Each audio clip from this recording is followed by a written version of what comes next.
প্রশ্নোত্তর পরে এই যে দেখতেছেন না আপনার কিতাবটা,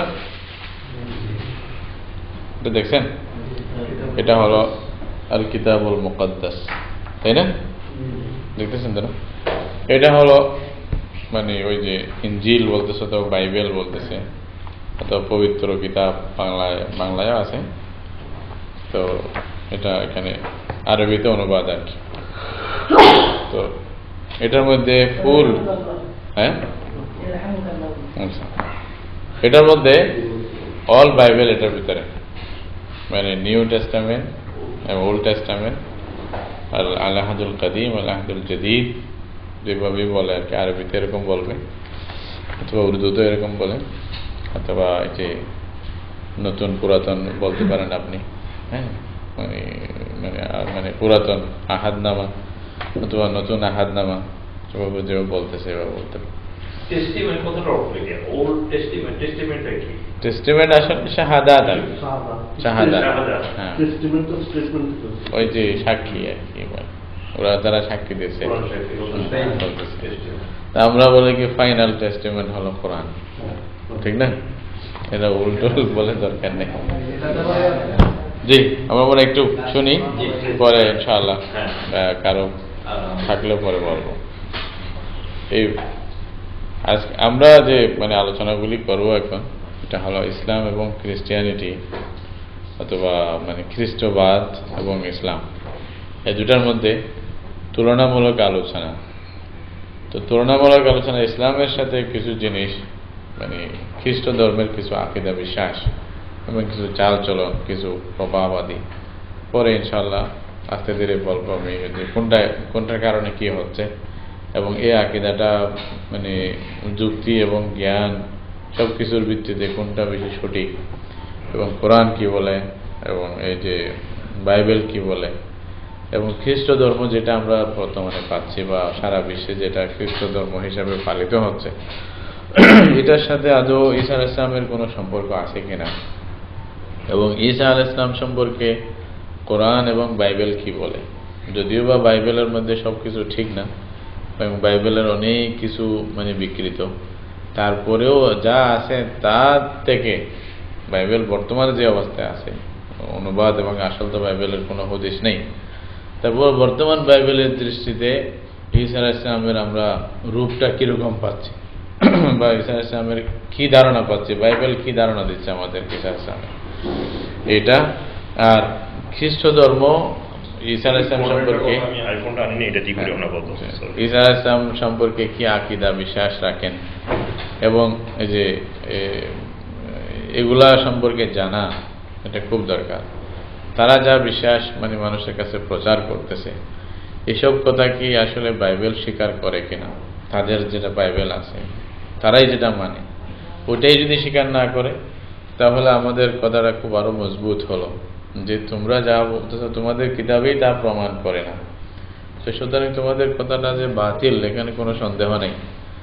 আর কোরআন যেটা বলতেছে এটার সাথে বাইবেলের অনেক দিকে কোথায় কোথায় মিল আছে, কোথায় মিল নাই ইত্যাদি, এগুলা মানে তুলনামূলক আলোচনায় আসবে।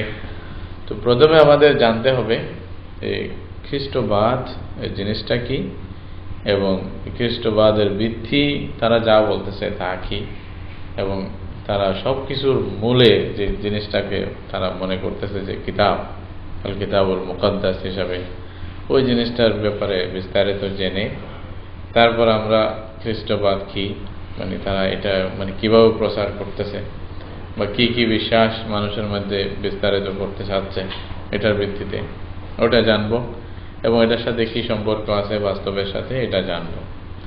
তো প্রথম কথা হলো তাদের সব কিছুর ভিত্তি তারা মনে করে এই কিতাবকে।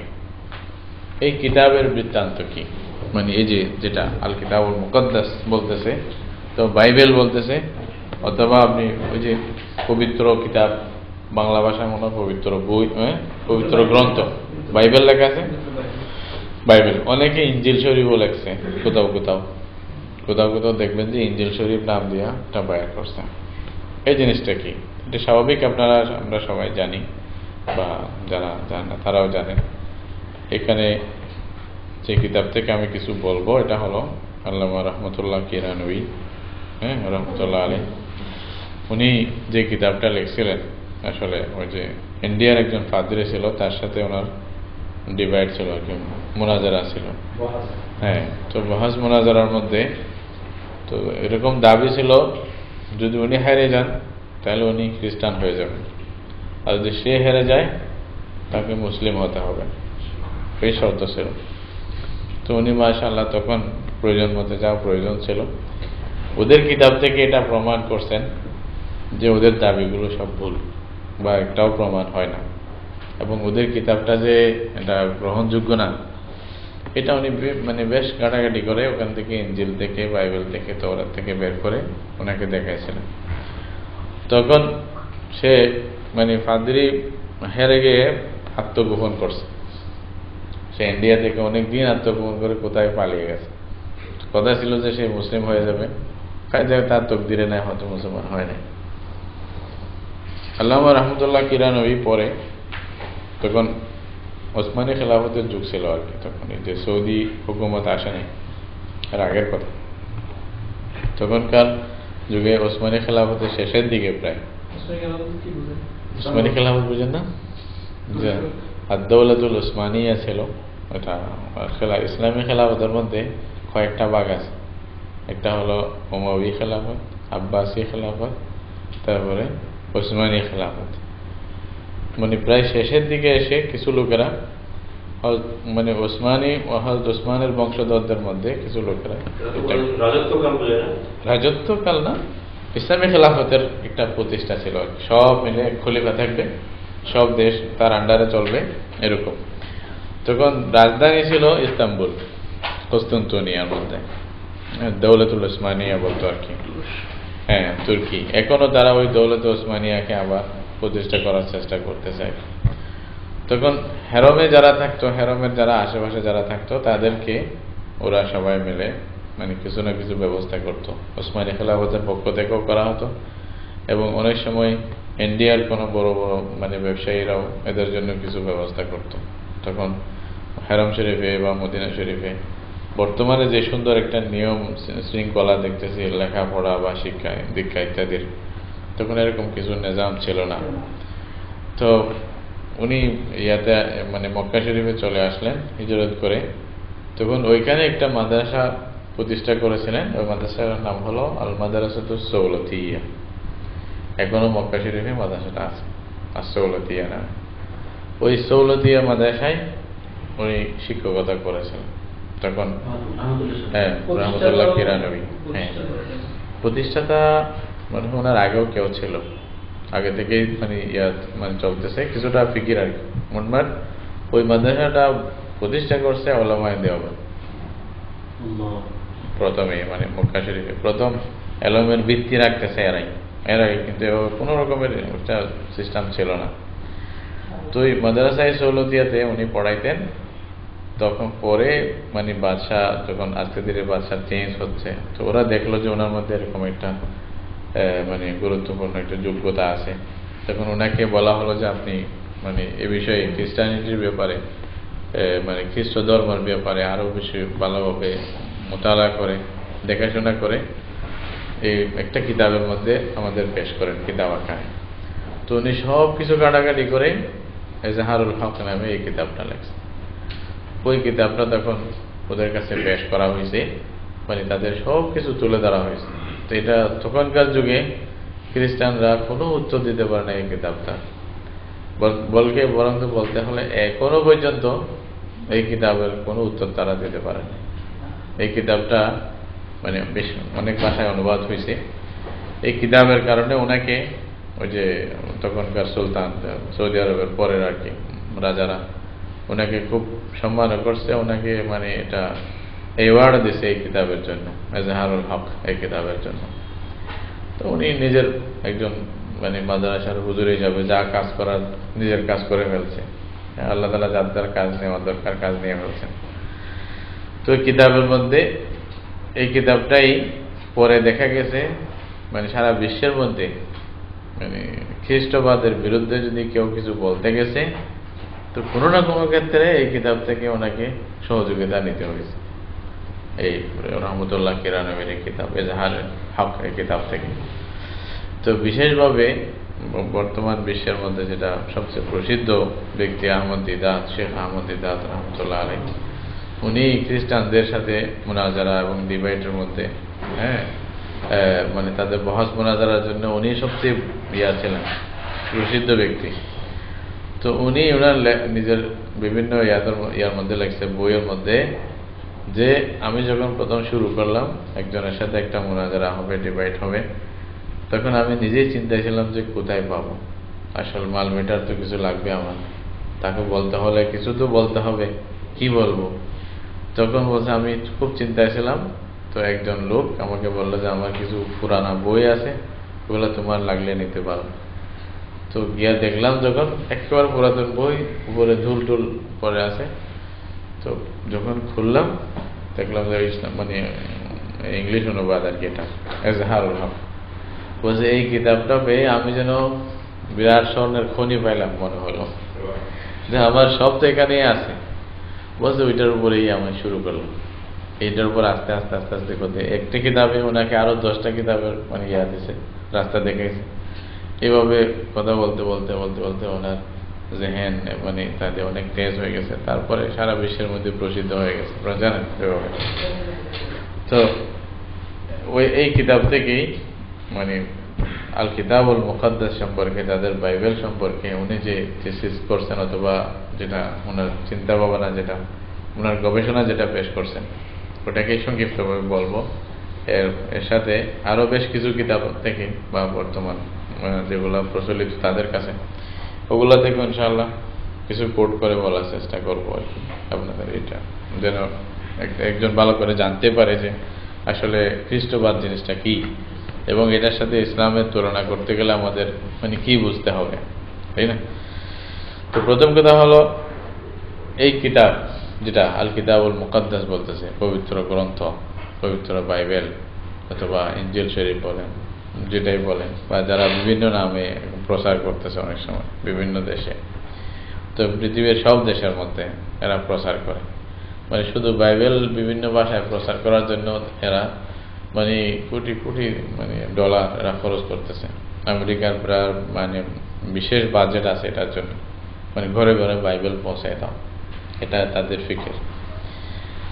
এই কিতাব সম্পর্কে উনি এখানে বলবেন যে প্রথম এটা বলবে যে এই কিতাবের মধ্যে, এটার মানে কয়টা কিতাব আছে বাইবেলের মধ্যে এবং ওগুলার নাম কি, সবগুলোর নাম সহ এখানে বলা হবে, এবং ওই নাম টাম সহ কোনটা কবে লেখা হয়েছে, কার, এটা সম্পর্কে জানতে পারবেন।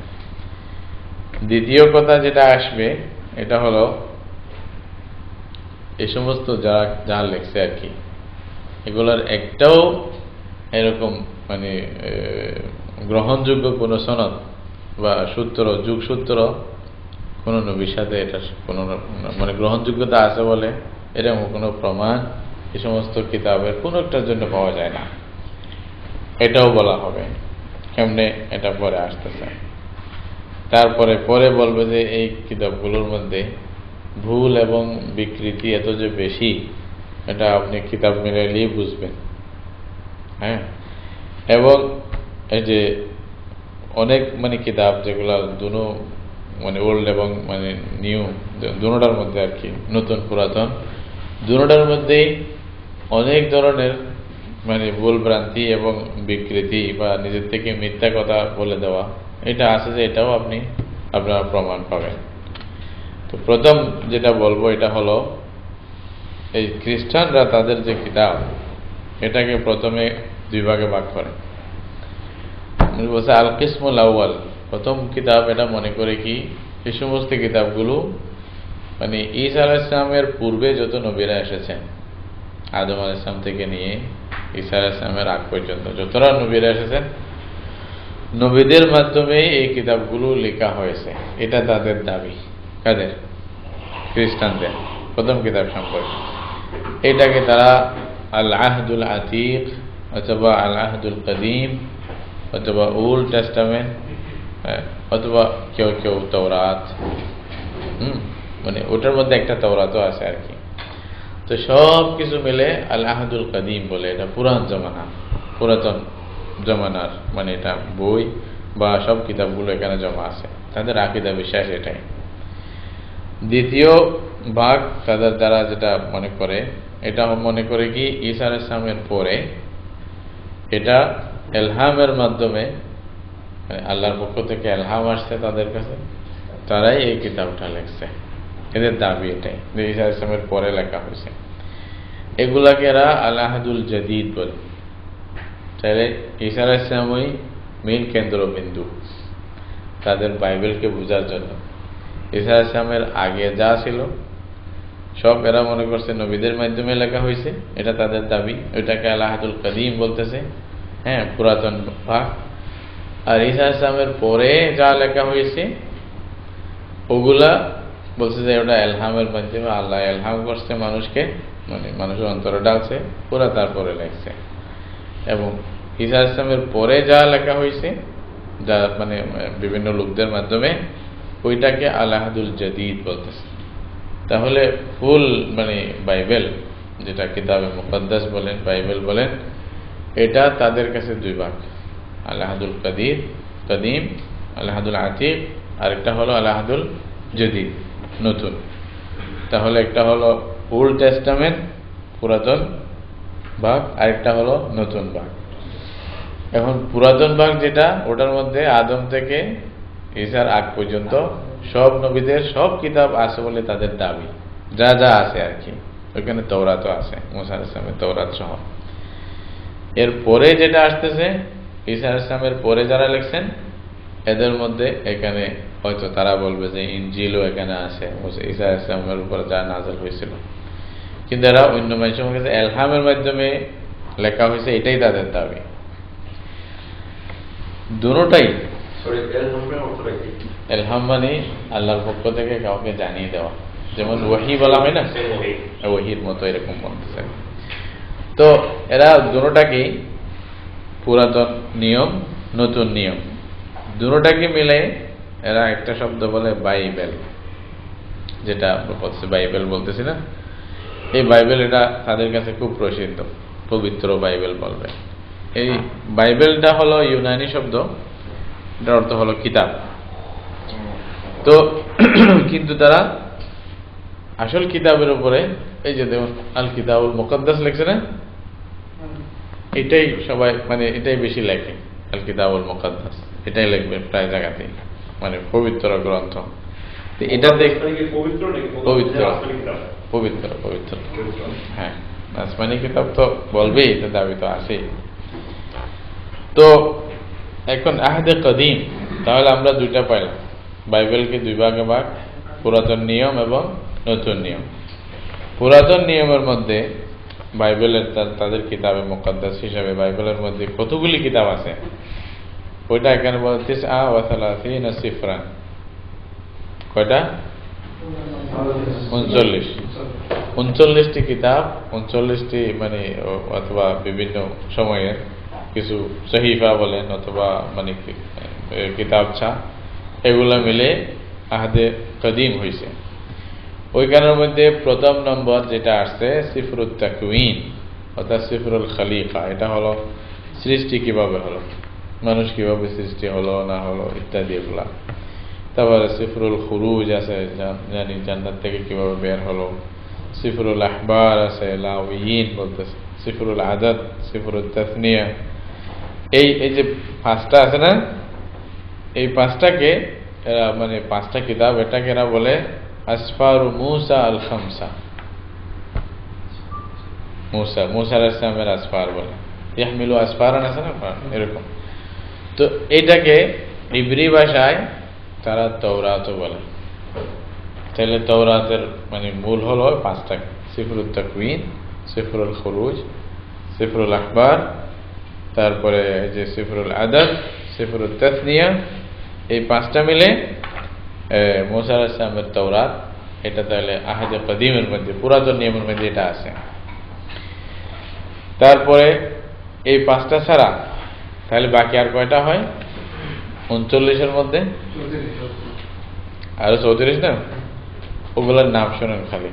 এটা হলো সিফরে ইয়ুশা ইবনে নুন, আর সিফরুল কুদাত, সিফরে রাউদ, সিফরে সামুয়েল আউয়াল, সমুয়েল সানি, তারপরে মুলুক আউয়াল এবং মুলুক সানি, আখবার, আখবারুল আইয়াম সিফর, এটাও প্রথম এবং দ্বিতীয়, সিফর আজর, সিফর আজরা আসানি, এটা হলো নাহামিয়া নামে ওনার হয়তো কোনো নবী মনে করতেন আর কি ওরা। সিফর আসতির, সিফর আইয়ুব, সিফর জবুর যে মজামির, তারপরে সিফরুল আমসাল, আমসাল সুলাইমান, সিফরুল জামিয়া, সিফরুল নশীদুল আনসার, ইশঈয়া, সিফর ইরমিয়া, মারাসি ইরমিয়া, হিজকিয়াল, দানিয়াল, হুশা, ইউইল, আমুস, উবাদিয়া, ইউনান, ইউনান মানে ইউনুস আলাইহিস সালামকে বলতেছেন, মেখা, নাহুম, হাবকুক, সাফানিয়া, হাজ্জা, জাকারিয়া, মালাখি। কয়টা হয়েছে? 39টা। এই 39টা কিতাব, এটার মানে পুরা মজমুয়া, এটাকে বলতেছে আল আহদুল কাদিম। মালাখি বলতেছে উনি ঈসা আলাইহিস সালামের 420 বছর আগে উনি নবী ছিলেন। কে? মালাখি। খ্রিস্টান ধর্মের মধ্যে কতগুলি আছে, ইহুদিদের মধ্যে, ইহুদি মানে যারা মানে মতকে গ্রহণ করে তাদের মধ্যে কিছু লোক আছে সামিরি বলে। ইহুদিদের মধ্যে কয়েক ভাগ আছে, বেশ বিভিন্ন ভাগ আছে। একটা ভাগ হলো সামিরি। সামিরি যারা ইহুদি, তারা এই 39 কিতাবের মধ্যে শুধু 7টা কিতাবকে তারা বিশ্বাস করে, বাকিগুলো বলছে যে মানুষের বানানো। দেখেন, মানে ইহুদি এবং আসলে ইহুদ নাসারা সব মিলে সবাই কিতাব এটাই। তারা মানে ওই যে 5টা মুসা আলাইহিস সালামের, এই ছাড়া ইয়েশু এবং কুজাত, এই দুজনের আলাদা 2 সিফের 2 কিতাব আছে, ওই কিতাব মানে, বাকি অন্য কোনো কিতাব তারা মানে না। সামিরি ইহুদি, সাম্রাজ্যবাদী ইহুদি বলি না আমরা, সামিরি আর কি। পরে কিন্তু আবার অনেক তওরাতের মধ্যে দেখা যায়, মানে ইব্রানি ভাষায় যে তওরাত আছে আর কি, কিছু আবার ভিন্নতাও আছে। কতগুলি 7টা তওরাত মানে সিফের বা কিতাব এরকম আছে যেটা ওটার চেয়ে আলাদা, এটা তওরাতের মধ্যে আর কি। তওরাতের যে নুসখা আছে না, একটা ইহুদিদের কপি আর একটা হলো ইউনানি অথবা ইউনানির ইয়ার মধ্যে কপি। তো ইহুদিদের যেটা ইব্রি ভাষায় আছে ওটার মধ্যে 5টা মুসা আলাইহিস সালামের আছে আর 2টা, আর ইউনানি যেটা তওরাত ওটার মধ্যে এই 5টা বাদ দিয়ে আরো 7টা নতুন জিনিস দেখা যায় যেটা ওটার মধ্যে নাই, আগের তওরাতের মধ্যে বা আগের কপির মধ্যে নাই। নতুন যেটা 7, এটাকে বলে আবু করিপা। আবু করিপা বলে 7টা আলাদা কিতাব আছে। এটা হলো একটা ছিল সিফির বারুখ, তোবিয়া, ইহুদিয়ত, ওয়াজদাম, এক্লিজিয়া স্টিক্স, মাকাবিন আউয়াল, মাকাবিন সানি। এই হিসাবে যদি ধরেন ইউনানি যে তওরাত, ইউনানি ভাষায় যে তওরাতটা আছে, অথবা আহদে কদিম যেটাকে বলা হবে পুরাতন নিয়ম, ওটার মধ্যে 46টা কি হবে? কিতাব হবে। তাহলে ইউনানির মধ্যে 46, ইব্রানি যেটা আছে ইহুদিদের ওটার মধ্যে কত? 39। ফরক হয়ে গেল না? এভাবে। তা এটা হলো আহদে কদিমের বিষয়। আমাল আহদুল জাদিদ মানে যারা নতুন নিয়ম, মানে বাইবেলের নতুন নিয়ম বলতেছে, তো ওইখানে কয়টা কিতাব আছে?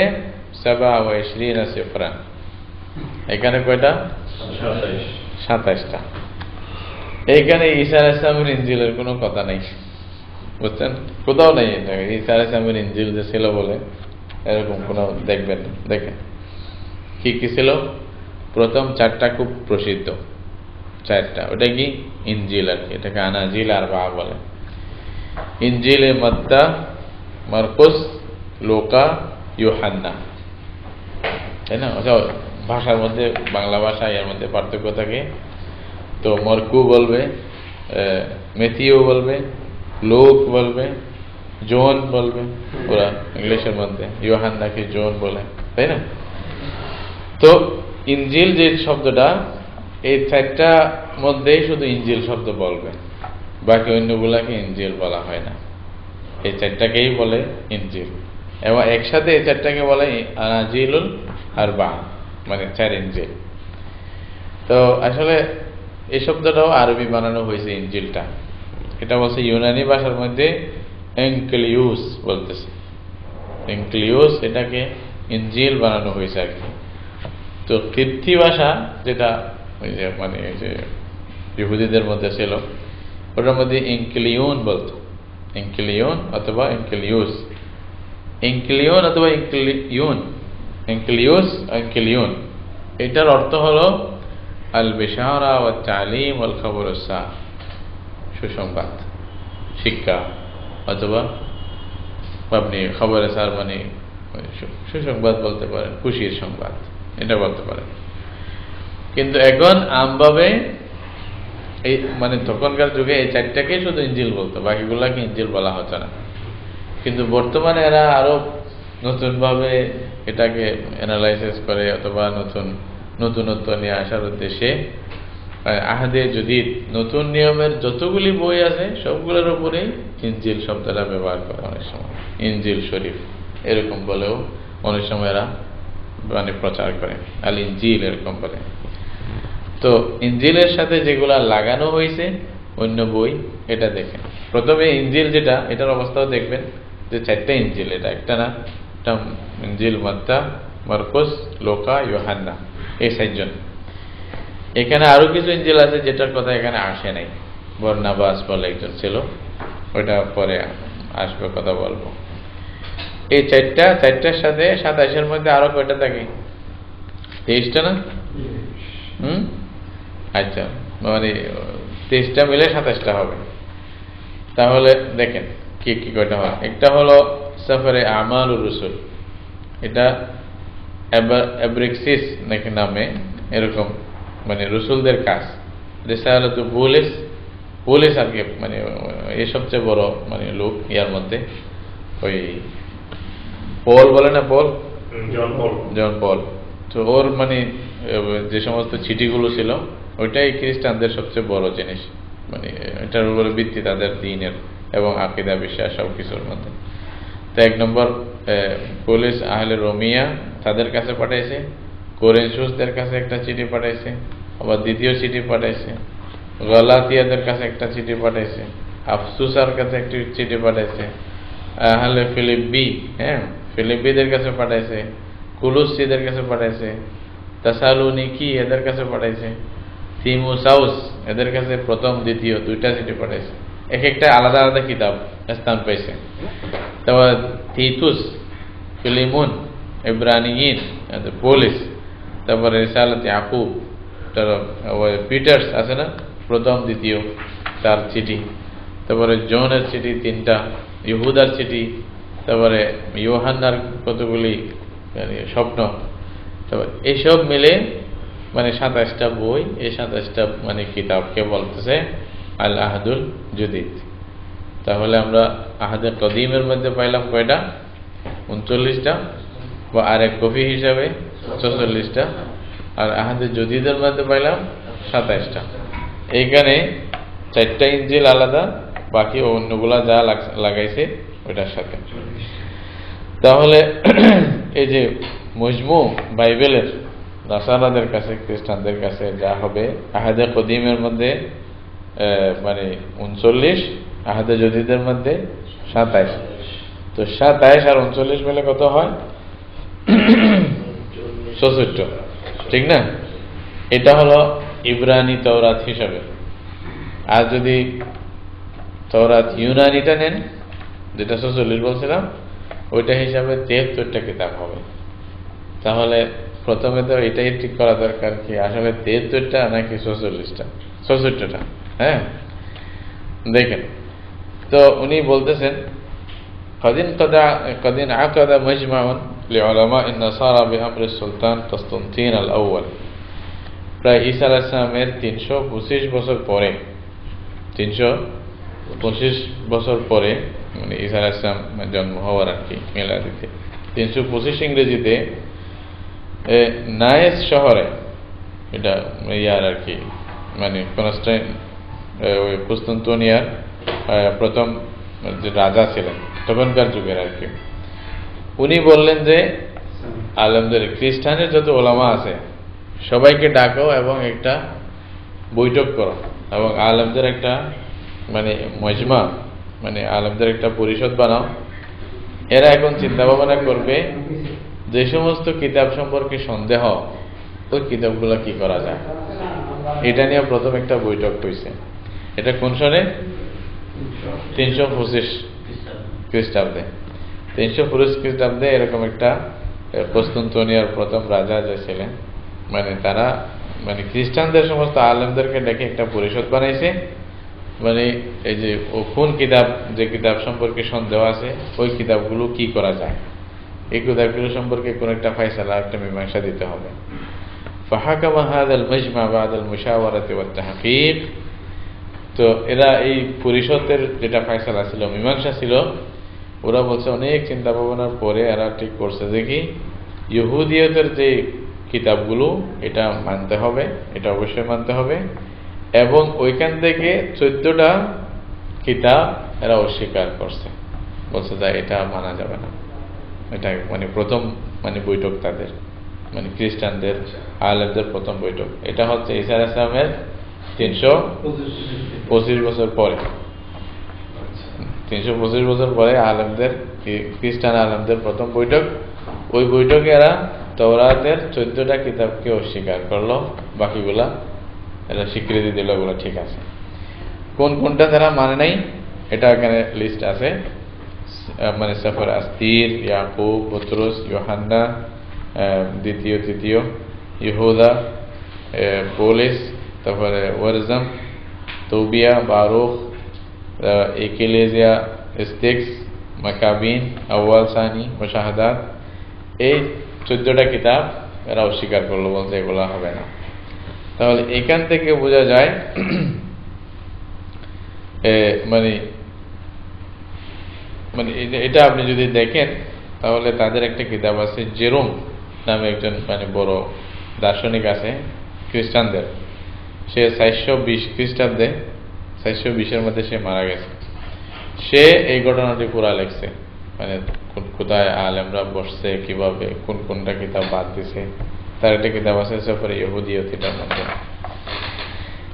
এর মনে করেন এই যে 39 বছর পরে, মানে প্রথম বললাম 325 না, এর 39 বছর পরে অর্থাৎ 366 ইংরেজিতে, লুদেসিয়া 366-এর মধ্যে আরেকটা মানে আলেমদের মজমা ভার্সেস খ্রিস্টানদের, মানে 39 বছর পরে আবার আরেকটা পরিষদ গঠন হলো খ্রিস্টানদের। সেই মজমা, সেই আলেমদের এই পরিষদ আবার আরেকটা হুকুম দিল, বলছে যে এই যে 14টার মধ্যে যেগুলো ওরা বাদ দিছে ওইখানের প্রথম 7টা ওরা আবার গ্রহণ করছে। কি চলতেছে দেখেন কিতাব নিয়ে, আসমানি কিতাব যারা মনে করতেছে ওইটা নিয়ে। তোরা বলছে যে এই যে 8 থেকে 14 পর্যন্ত এটা মিথ্যা, এটা সন্দেহজনক, এগুলো একটা গ্রহণ করা হবে না, তবে এর আগের গুলা গ্রহণ করতে হবে। 2 বৈঠক গেল না খ্রিস্টানদের, প্রথম ছিল কোন সময় 325, দ্বিতীয়টা ছিল কবে 366। তৃতীয় বৈঠক দেখেন, আচ্ছা এটা বলে শেষ করবো। তৃতীয় বৈঠক হয়েছে 33 বছর পরে আবার, এটা মানে বড় বড় খ্রিস্টানদের বড় আলেমদের একটা পরিষদ মিলে আবার বৈঠক করছে। ওইটা হলো 397 ইংরেজিতে, কত 397 ইংরেজিতে খারতিস মানে করতাজা, অথবা আপনি এটা মগরিব তিউনিসের ওই যে যেটা মধ্য উপসাগর আছে ওইখানে আর কি। তো ওইখানে মানে করতাজা বলে, অথবা করতাজা না বলতে পারে, হ্যাঁ, ওইখানে তাদের আরেকটা বৈঠক হয়েছে খ্রিস্টানদের। এই মজলিস আবার কি করলো বলছে, মানে পরে যে মানে আরো কয়টা ওরা যা বাদ দিছিল, মানে 7টা যা বাদ দিছিল ওখান থেকে 7টা প্রথমে গ্রহণ করলো, পরে তৃতীয় মজলিসে ওই 7টাকেও আবার গ্রহণ করতে হবে, এটাই ওরা দাবি জানাইল। বলছে না ওইটাও মানে জানাইতে হবে। তারপরে ওনারা বলল কি আল্লাহ আচ্ছা, মানে প্রথম দুই বৈঠকে যেগুলাকে অস্বীকার করছে বলছে যে ওইটা অস্বীকার করা ঠিক হয় নাই, সবগুলিকে গ্রহণ করতে হবে, সবগুলিকে মানতে হবে।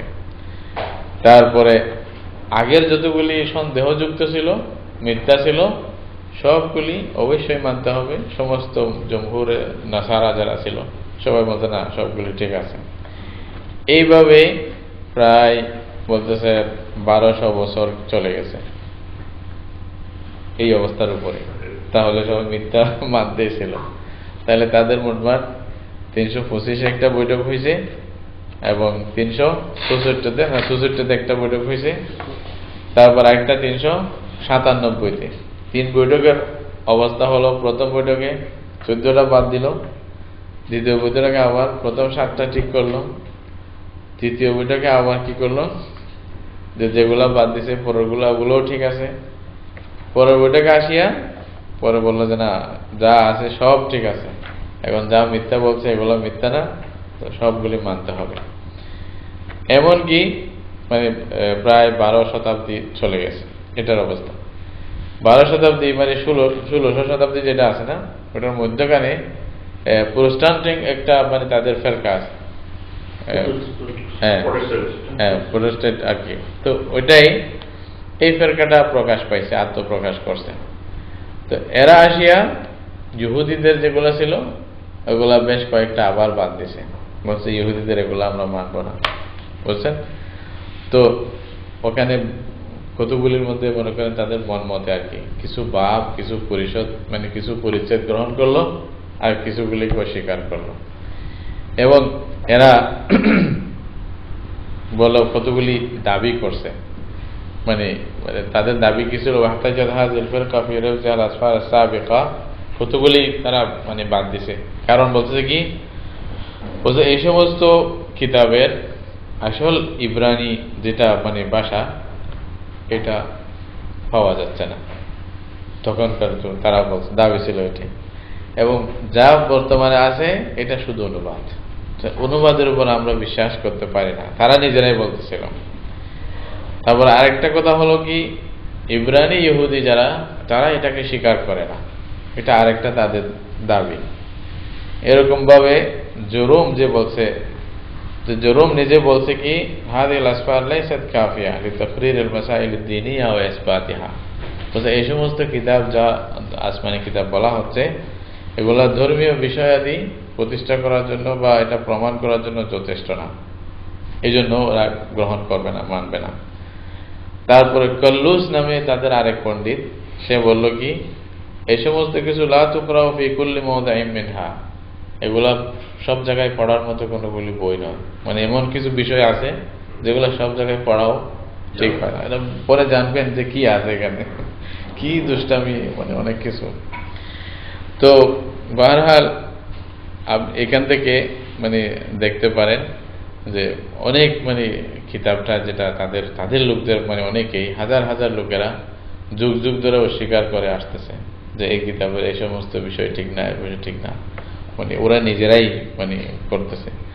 তাহলে এখন যারা আগের লোকেরা যা বাদ দিয়ে দিছে, পরের লোকেরা মানলে এটা মানার কোনো মূল্য থাকলো কথা।